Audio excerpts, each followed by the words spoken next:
नमस्कार, जम्मू कश्मीर की खास खबरों में आप सबका स्वागत है। मैं हूं आपके साथ पल्लवी जम्वाल। तो चलिए शुरुआत करते हैं आज की खास खबरों की और सबसे पहले डोडा की तरफ चलते हैं। आपको बता दें कि डोडा से खबर सामने आ रही है, जहां पर डोडा में पकड़े गए 4 संदिग्धों से पूछताछ की जा रही है और साथ ही साथ जेलेटिन स्टिक के साथ इन 2 भाइयों सहित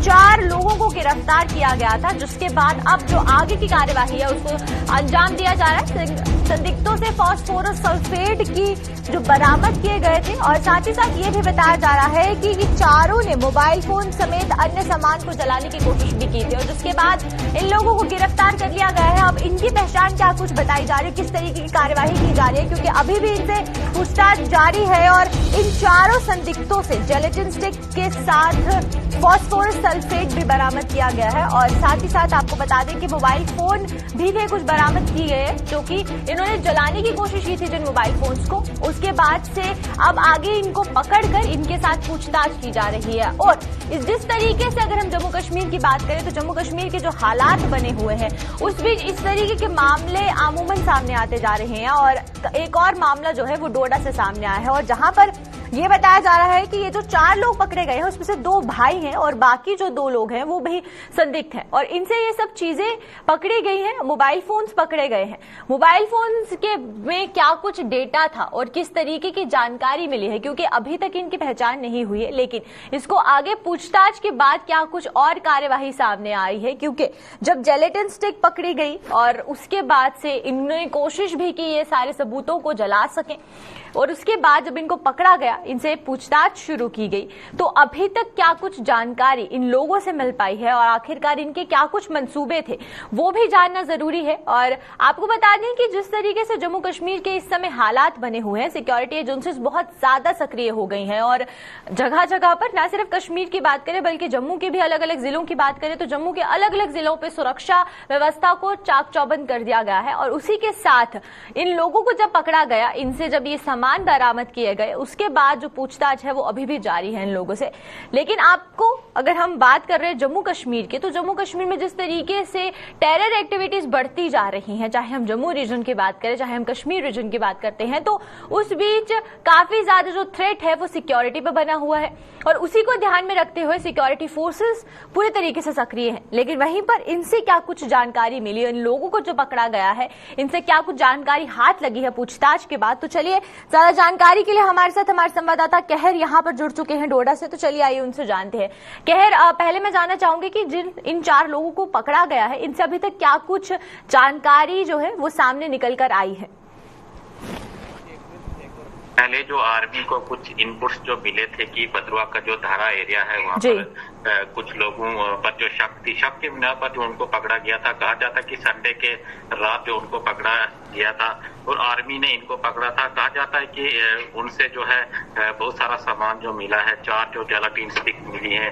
जो करेंसी मिली है और भी बहुत सारी चीजें जिनसे पता चलता है कि इनके तार जो है आतंकवाद से लेकर थे, क्योंकि एक जो फोन कॉल भी जो पकड़ी है, फोन कॉल जो पाकिस्तान का जो नंबर था वो भी उनसे जो बरामद किया गया है। कल एनआईए की टीम जो डोडा में आई थी, डोडा में उनकी पूछताछ की जा रही है। आज भी वो डोडा में है, डोडा में पुलिस और आर्मी दोनों जो टीमें हैं उनसे पूछताछ की जा रही है। और एनआईए की जो टीम थी, एनआईए की टीम ने जो कहीं न कहीं कुछ बातें और कुछ चीजें भी उनसे बरामद की हैं कि उनके तार से पाकिस्तान के साथ हो सकते हैं और भी बहुत सारे जो मसले हुए हैं आतंकवाद को लेकर या कहीं करने। लगता है कि कहर से हमारा संपर्क टूट गया है और वहीं पर जिस तरीके से कहर ने बताया कि पूरी जानकारी क्या कुछ है, क्योंकि ये जो 4 लोग यहाँ पर पकड़े गए हैं उनकी पहचान क्या कुछ बताई जा रही है उसके बारे में भी आपको बताएंगे। लेकिन जो सामान बरामद किया गया है उसके बाद एनआईए की टीम द्वारा पूरी तरीके से जो कार्यवाही है वो की जा रही है और अगर जो मोबाइल फोन्स पकड़े गए हैं उनसे अगर कुछ डेटा हाथ लगता है तो ज्यादा मददगार ये सिक्योरिटी एजेंसीज के लिए हो जाएगा। तो चलिए अब डोडा के बाद बात करते हैं हम कांग्रेस की। कांग्रेस की अगर बात की जाए तो अपना जनाधार बढ़ाने के लिए कांग्रेस पार्टी द्वारा अभियान शुरू किया जा रहा है। प्रदेश कांग्रेस कमेटी को जनाधार बढ़ाने के लिए जन जागरण अभियान से अब उम्मीदें जुड़ी हुई है और 14 नवंबर को जिला मुख्यालयों पर शुरू होने जा रहा है ये अभियान। और इसी के साथ कांग्रेस की प्रदेश प्रभारी रजनी पाटिल इस अभियान की शुरुआत करवाएंगी और वहीं पर तैयारियों को लेकर भी प्रदेश कांग्रेस के नेता और कार्यकर्ता शुरू हो चुके हैं और उनके द्वारा भी सारी जो तैयारियां हैं वो की जा रही है। क्योंकि जिस तरीके से जम्मू कश्मीर की राजनीति की बात करें तो जम्मू कश्मीर की जो राजनीति है उसमें फेरबदल होते रहते हैं और उसके बाद अगर कांग्रेस की बात करें तो कांग्रेस को अपना जनाधार मजबूत करने के लिए इस तरीके के जन जागरण अभियान से अब उम्मीदें बंधी हुई है और ये जो अभियान है ये 14 नवंबर को शुरू होगा और जिला मुख्यालयों पर इसके शुरू होने के लिए जो तैयारियां हैं वो शुरू कर दी गई हैं और साथ ही साथ जितने भी कांग्रेस के नेता है, जितने भी कार्यकर्ता है वो भी इन तैयारियों में जुट गए हैं। और प्रदेश कांग्रेस की बात करें तो प्रदेश कांग्रेस की प्रभारी रजनी पाटिल इस अभियान की शुरुआत भी करवा सकती है, लेकिन वहीं पर ज्यादा जानकारी क्या कुछ है और क्या कुछ चीजें और निकलकर सामने आ रही हैं, तो ज्यादा जानकारी के लिए हमारे साथ हमारे ब्यूरो चीफ विनोद कुमार जी हमारे साथ यहाँ पर जुड़ चुके हैं न्यूज रूम से। तो चलिए आइए उनसे जानते हैं। विनोद जी, पहले मैं जानना चाहूंगी कांग्रेस की अगर बात करते हैं तो जिस तरीके से जम्मू कश्मीर की राजनीति देखने को मिल रही है, बड़े बड़े जो नेता है वो भाजपा का दामन थाम रहे हैं, तो क्या उसके बाद अपना जनाधार मजबूत करने के लिए ये जन जागरण अभियान जो है वो चलाया जा रहा है? हाँ बिल्कुल पल्लवी, आपने ठीक कहा कि 14 नवंबर से कांग्रेस देशव्यापी जन जागरण अभियान चल रही है। उसी सिलसिले में यूटी जम्मू कश्मीर में भी ये अभियान चलाया जाएगा जी। और मोस्ट प्रोबेबली ये माना जा रहा है कि रजनी पाटिल जो जम्मू कश्मीर मामलों के प्रभारी हैं वो इसको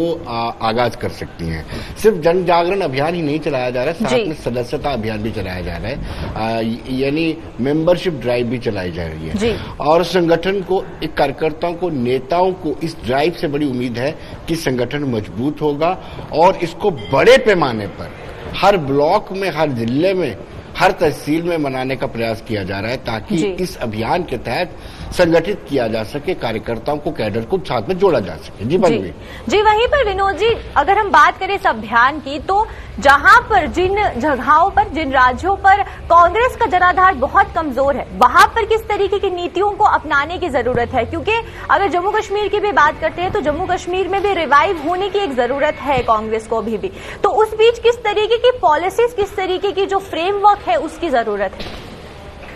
देखिए पल्लवी, जम्मू कश्मीर में बहुत सारे इश्यूज जो हैं वो कांग्रेस के पास हैं। अगर जन जागरण अभियान के तहत अगर वो महंगाई का इशू लेते हैं, बेरोजगारी का इशू लेते हैं, या फिर जो माइनिंग वाला इशू है, लीकर वाला इशू है, रिलायंस के आउटलेट्स वाला इशू है, जो मुद्दे जनता के साथ जुड़े हुए हैं जैसे डेली वेजर्स के इशू है, इन सब इश्यूज को लेकर के अगर वो गंभीरता से अपने कार्यकर्ताओं को साथ जोड़ते हैं तो मुझे लगता है कि कांग्रेस रिवाइव करेगी, 100% रिवाइव करेगी। अगर सिर्फ और सिर्फ औपचारिकता निभाते हैं, जैसे लास्ट टाइम महंगाई को लेकर के इन्होंने प्रदर्शन किया था, तो उस दौरान वही नेता जम्मू में प्रदर्शन करते थे, वही नेता गाड़ियां लेकर के खोड़ में जाकर के प्रदर्शन करते थे।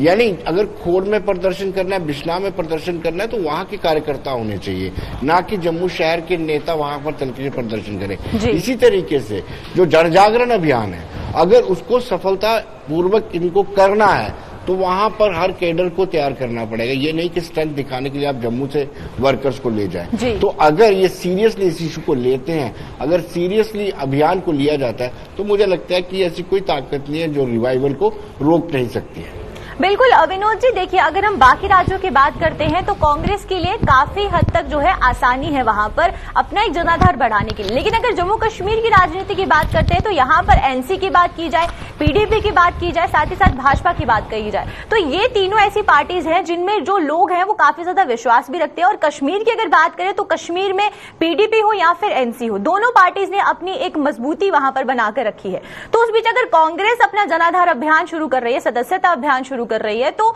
वहां पर कश्मीर रीजन में कितना ज्यादा मुश्किल हो जाएगा उनको कि वो वहां पर जाकर अपनी एक जो पहचान है वो बना सके और लोगों के साथ जाकर इंटरैक्शन कर सके, उनसे वार्तालाप कर सके। हाँ, देखिए पल्लवी, बड़ा इम्पोर्टेंट सवाल आपने किया है, लेकिन ये बात नहीं है कि कांग्रेस का कश्मीर में बिल्कुल जनाधार नहीं है। कांग्रेस ने सरकार बनाई है और कई मरतबा कांग्रेस की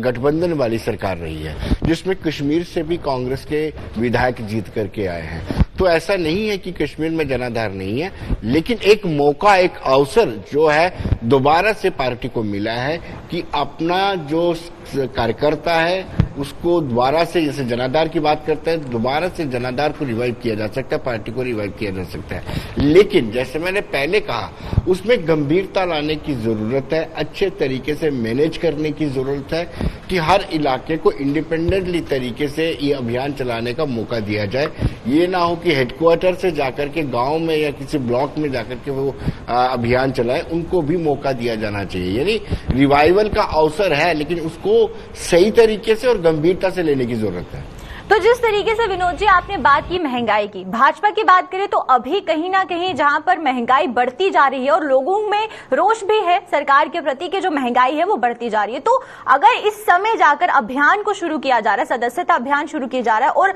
अगर लोग इस समय कांग्रेस की तरफ ज्यादा अपना झुकाव दिखाते हैं, तो भाजपा के लिए कितना ज्यादा चैलेंजिंग हो जाएगा विधानसभा जो चुनाव आने वाले हैं उसको लेकर? देखिए पल्लवी, इन्फ्लेशन रेट हमेशा ही कारगर रहता है, काम करता है, और दूसरी ओर एंटी इनकम्पेंसी फैक्टर, ये दो फैक्टर बड़े इंपॉर्टेंट रहते हैं। महंगाई दर और जो सरकार से नाराजगी लोगों के बीच में होती है, बड़ा इंपॉर्टेंट रहती है। लेकिन आपने देखा होगा कि हाल ही बाई इलेक्शन जो हुए थे, उसके जो रिजल्ट आए, उसके बाद रिजल्ट आने के बाद भाजपा की राष्ट्रीय कार्यकारिणी की बैठक भी होती है, उसके साथ साथ पहले डीजल और पेट्रोल के दाम में स्लैश भी आता है। यानी भाजपा को इस चीज का एहसास हो रहा है कि महंगाई के कारण उनकी कुछ जगहों पे हार जो हुई है, उसकी मेन वजह जो है इन्फ्लेशन रेट है। इसलिए कहीं ना कहीं कांग्रेस के पास ये मौका है, और दूसरी ओर भाजपा को भी इस महंगाई पर नियंत्रण करना पड़ेगा, क्योंकि आने वाले चुनावों में भाजपा को ये डैमेज कर सकती है। लेकिन अगर कांग्रेस की बात करें तो उनके पास एक बहुत बड़ा अवसर है, मौका है कि महंगाई जैसे मुद्दों को, बेरोजगारी जैसे मुद्दों को लेकर के वो पब्लिक के बीच में जाए, जन जागरण अभियान करे और अपने संगठन को मजबूत बनाए। जी चलिए, बहुत बहुत शुक्रिया विनोद जी आपका हमारे साथ जुड़ने के लिए और तमाम जानकारी देने के लिए। तो ये थे हमारे साथ हमारे ब्यूरो चीफ विनोद कुमार जी, और जिस तरीके से जनाधार बढ़ाने को लेकर जो कांग्रेस है अब वो अपनी कमर कस चुकी है, और वहीं पर अगर हम बात करते हैं भाजपा की, तो भाजपा के लिए मुश्किलें जो है वो खड़ी हो सकती है, क्योंकि इस समय अगर इन्फ्लेशन रेट की बात करें तो इन्फ्लेशन रेट को लेकर जिस तरीके का लोगों में रोष देखा जा रहा है, तो अगर उस पर लगाम नहीं लगाई जाए तो आने वाले समय में कांग्रेस इस बात का पूरा फायदा उठा सकती है।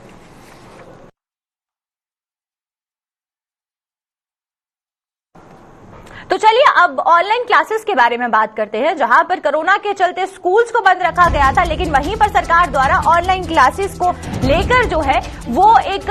क्लास को लेकर जो एक असर था वो देखने को मिल रहा था। वहीं पर आपको बता दें कि ऑनलाइन क्लासेस को लेकर जो सेहत है बच्चों की वो खराब होती जा रही है। वहीं पर उसी के साथ अगर हम ऑनलाइन क्लासेस की बात करते हैं तो ऑनलाइन क्लासेस को लेकर जो सेहत है वो बच्चों की उस पर असर पड़ रहा है, और साथ ही साथ बच्चों की आंखों के साथ साथ उनकी मानसिकता पर भी इसका असर देखने को मिल रहा है। और बच्चों की सेहत खराब होने की वजह जो है वो यही बताई जा रही है, क्योंकि जिस तरीके से ऑनलाइन क्लासेस लगाई जा रही हैं बच्चों की, उनसे उनकी आंखों पर तो असर पड़ रहा है, लेकिन उनकी जो मानसिकता है, और उसी के साथ साथ अभिभावकों का भी यही कहना है कि इससे उनको काफी ज्यादा दिक्कतें हो रही हैं। अगर उनके बच्चे ज्यादा टाइम स्क्रीन टाइम उनका बढ़ता जा रहा है तो उससे जो असर है वो उनकी आंखों पर पड़ रहा है, उनके दिमाग पर पड़ रहा है, और पढ़ाई की प्रक्रिया जल्द से जल्द ऑफलाइन मोड पर होनी चाहिए। तो वहीं पर चलिए ज्यादा जानकारी के लिए हमारे साथ हमारे सीनियर साथी इरफान यहाँ पर जुड़ चुके हैं, तो चलिए उनकी तरफ रुख करते हैं। इरफान, पहले ऑनलाइन क्लासेस के बारे में बात करेंगे, तो ऑनलाइन क्लासेस को लेकर जो अभी नया फैसला था वो ये आया था कि स्क्रीन टाइम को थोड़ा कम कर दिया गया था और बीच में ब्रेक दी गई थी, लेकिन फिर भी बच्चों पर काफी ज्यादा बर्डन ऑनलाइन क्लासेस का नजर आ रहा है, और बहुत से ऐसे एरियाज है जहां पर नेटवर्क भी प्रॉपर तरीके से नहीं आता और कनेक्टिविटी खराब होने की वजह से बच्चों की पढ़ाई पर असर पड़ रहा है। तो इसको लेकर कश्मीर की अगर बात करते हैं तो वहां पर किस तरीके की जो चीजें हैं वो निकलकर सामने आ रही हैं? बहुत बहुत शुक्रिया पल्लवी जी। अगर मैं बात करूं ऑनलाइन क्लासेस को लेकर, ऑनलाइन क्लासेस जो है जाहिर सी बात है इस वक्त कोविड-19 पैंडेमिक चल रहा है, तो ये एक डिफरेंट पॉस्चर था कि जिससे पढ़ाई को आप कंटिन्यू कर सकते हैं ताकि बच्चे का मुस्तकबिल भी संवार सके और साथ साथ यह पढ़ाई का नुकसान भी ना हो। मगर जबकि ऑनलाइन पढ़ाई के लिए आपको पता है कि इंटरनेट की काफी ज्यादा इंपॉर्टेंट रीजन जो है फैक्टर पड़ता है, और उसके साथ साथ आपके पास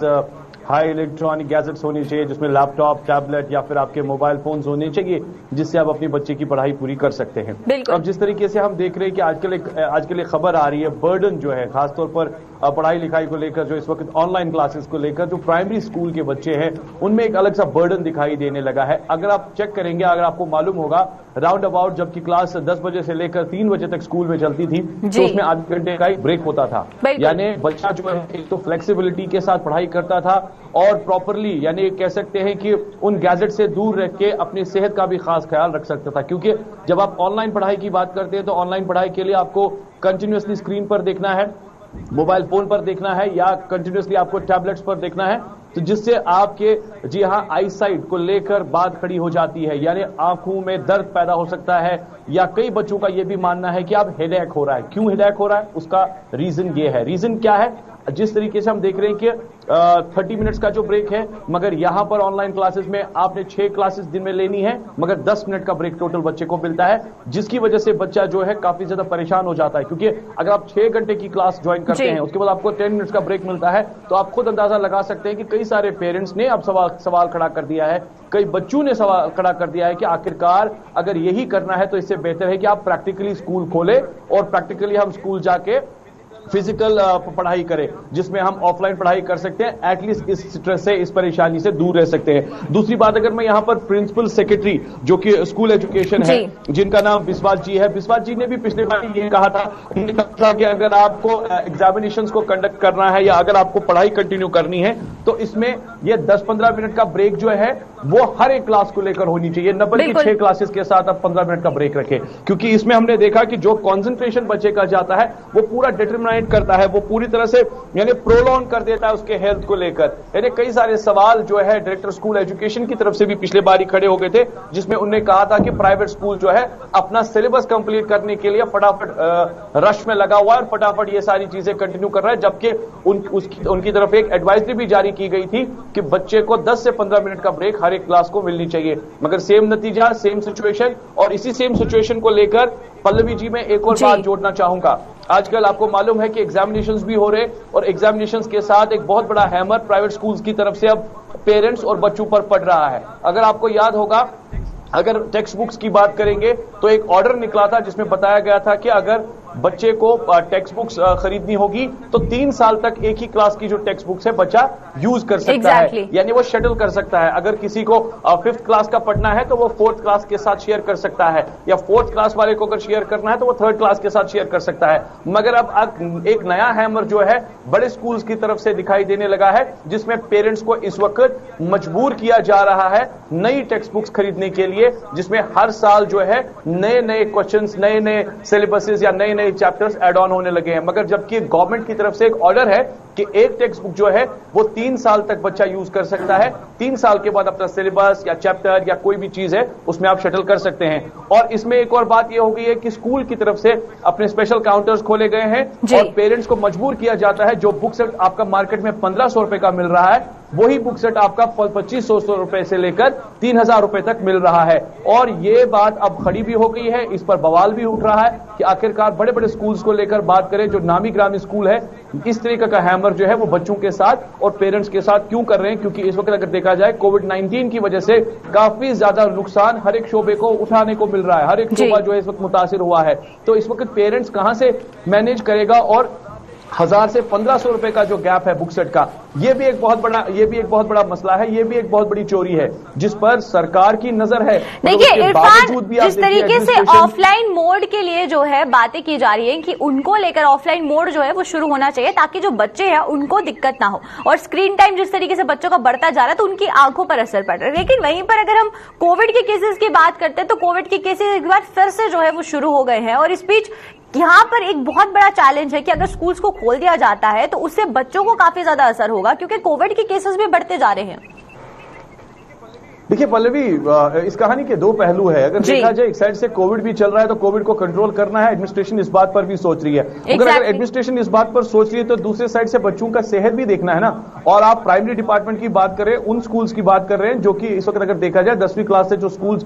जो जमात के जो नीचे मिडिल है या प्राइमरी है वही स्कूल बंद पड़े हैं। तो आप अगर यहां पर कोविड को कंट्रोल कर रहे हैं, मगर दूसरी साइड से ये भी देखिए कि ऑनलाइन से आप बच्चों का जो मुस्तकबिल है खास तौर पर बना तो रहे हैं, मगर सेहत उनकी आप बिगाड़ रहे हैं। क्योंकि अगर आपने 10 मिनट का ब्रेक 6 घंटे की क्लास में रखना है तो आप अंदाजा लगा सकते हैं कि 5वीं जमात का बच्चा या 8वीं जमात का बच्चा कितना ज्यादा डिस्ट्रेस होगा, कितना ज्यादा हेडेक होगा और कितना ज्यादा आईसाइट उसकी प्रॉब्लम हो जाएगी। कल इन सारी चीजों को लेकर बात करेंगे तो कौन रहेगा जिम्मेदार, जबकि आप कोविड को भी कंट्रोल करने के लिए ये सारी चीजें तो इकदाम उठा रहे हैं, मगर इस बात का भी गौर करने की जरूरत है। जबकि आपके प्रिंसिपल सेक्रेटरी एजुकेशन जो बता रहे हैं, बार बार बता रहे हैं कि यहां पर हर एक क्लास में 15 मिनट का गैप होना चाहिए ताकि बच्चा जो है आराम से पढ़ सके और उसके जो सेहत है वो भी ठीक रख सके। मगर यहां पर मनमानियां लगातार जारी है और इस मनमानियों को लेकर, इन मनमानियों के साथ साथ आप देखिए अपना सिलेबस कंप्लीट करने के लिए, अपना पैसा रिकवर करने के लिए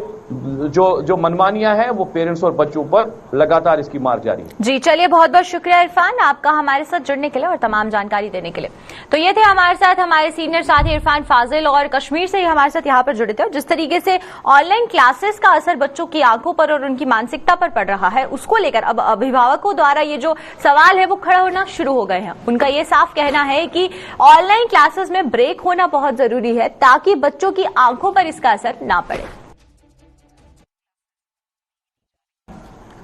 तो चलिए अब रुख करते हैं हम राजौरी की तरफ। राजौरी की बात करें तो राजौरी के मेंढर बस स्टैंड की जो खबर है वो सामने आ रही है, जहां पर जमींदोज होने की कगार पर पैसेंजर शेड जो है वो पहुंच गया है और इसी के साथ किसी भी समय एक बड़ा हादसा पेश आ सकता है। लेकिन वहीं पर अगर हम बात करें तो लोगों की गुहार लगाने के बावजूद भी अभी तक कहीं पर भी सुनवाई नहीं हुई है। पैसेंजर शेड पर प्रशासन की जो नजर है वो नहीं पड़ रही है और कहीं ना कहीं इस पूरी समस्या को नजरअंदाज भी किया जा रहा है। और आपको बताएं क्योंकि मेंढर बस स्टैंड में जहां वो पैसेंजर शेड बना है वो पैसेंजर्स की सुविधा के लिए बना था, लेकिन अब जो उसकी हालत है वो बहुत ज्यादा खस्ता हो चुकी है और अब तस्वीरों में साफ देख सकते हैं कि पैसेंजर शेड की जो हालत है वो क्या कुछ बनी हुई है। और इस बीच अगर मुसाफिर वहां पर आते हैं और अगर वो रुकने की भी वहां कोशिश करते हैं तो एक बहुत बड़ा हादसा भी पेश आ सकता है। लेकिन अभी तक कोई कदम क्यों नहीं उठाया गया और बार बार गुहार लगाने के बाद भी सुनवाई क्यों ना हुई, इसकी ज्यादा जानकारी के लिए हमारे साथ हमारे संवाददाता जमशेद मलिक यहां पर जुड़ चुके हैं। तो चलिए उनसे बातचीत करते हैं। जमशेद, पहले जानना चाहूंगी कि जिस तरीके की ये जो पैसेंजर शेड की हालत है ये साफ तस्वीरों में नजर आ रही है, तो उसके बाद भी अभी तक इसकी कोई मरम्मत नहीं की गई, क्योंकि बस स्टैंड पर ये पैसेंजर शेड है और पैसेंजर्स अमूमन इसका इस्तेमाल भी करते होंगे। तो एक बड़ा हादसा पेश आने से पहले ही अगर इस तरीके का कदम उठा लिया जाए कि इसको ठीक करवा लिया जाए, तो ये अभी तक इसकी नजरअंदाजी क्यों की जा रही है? जी पल्लवी, बिल्कुल अगर ये कहें कि महकमा आरडीडी की तरफ से काम जरूर किए जाते हैं, मगर वो काम सिर्फ इसलिए किए जाते हैं, कंप्लीट करने के बाद उनको छोड़ दिया जाता है और उनके आगे के लिए सोचा नहीं जाता है। Passenger shade Mendhar bus stand की अगर हम बात करें तो कई बरस पहले ये महकमा आरडीडी की तरफ से बनाया गया था ताकि लोगों को कुछ राहत मिल सके, मगर आज वो पैसेंजर शेड सिर्फ गंदगी के ढेर में तब्दील हो चुका है और बस स्टैंड के बीचों बीच में है, मगर उसके बावजूद भी महकमा की तरफ से कोई इस पर आगे कार्रवाई नहीं की जा रही, ना इसको दोबारा ठीक करने की कोशिश की गई है। हालांकि म्युनिसिपैलिटी ना होने के कारण भी मेंढर के लोगों को काफी परेशानियों का सामना करना पड़ रहा है। कई अरसा से मेंढर के लोग म्युनिसिपैलिटी की मांग भी करते आ रहे हैं, मगर जिस तरह आरडीडी डिपार्टमेंट के काम है इन पर जरूर सवाल उठते हैं, क्योंकि आरडीडी की तरफ से काम किए जाते हैं और उसके बाद उनको छोड़ दिया जाता है उसी हालत में, सिर्फ एक खाना पूर्ति की जाती है और उसके आगे कोई काम नहीं किया जाता। इस पैसेंजर शेड की हालत आप देख सकते हैं हमारे टीवी स्क्रीन पर भी किस तरह की है और लोगों को या खास करके उन यात्रियों को कितनी परेशानी आती होगी, धूप हो या बारिश हो उसमें कितनी परेशानी। हालांकि मेंढर का बाजार बहुत कंजेस्टेड बाजार है, उसके कारण भी लोगों को काफी मुश्किल का सामना करना पड़ता है। इसको लेके ये पैसेंजर शेड बनाया गया था, मगर वो पैसेंजर शेड नहीं बल्कि गंदगी का ढेर बनकर रह चुका है, मगर उसके बावजूद भी महकमा की तरफ से कोई आगे बड़ा कदम नहीं उठाया जा रहा कि लोगों को राहत मिल सके। पल्लवी जी बिल्कुल जमशेद, वहीं पर मैं आपसे ये जानना चाहूंगी, अगर टूरिज्म डिपार्टमेंट की बात करते हैं तो जम्मू डिवीजन के जितनी भी डिस्ट्रिक्ट्स है उनको टूरिस्ट डेस्टिनेशन बनाने के लिए जो कदम है वो उठाया जा रहा है, लेकिन वहीं पर जो बस स्टैंड है यानी कि मेंढर का जो मुख्य बस स्टैंड है जहां पर लोग अमूमन बाहर से आते हैं, तो वहां जो तस्वीर है वो ये नजर आ रही है। तो अभी तक इसको लेकर कोई भी फंड जारी नहीं किया गया, इसकी मरम्मत को लेकर कोई कदम नहीं उठाया गया। अगर फंड जारी किए भी गए तो उनका प्रॉपर तरीके से इस्तेमाल क्यों नहीं किया गया?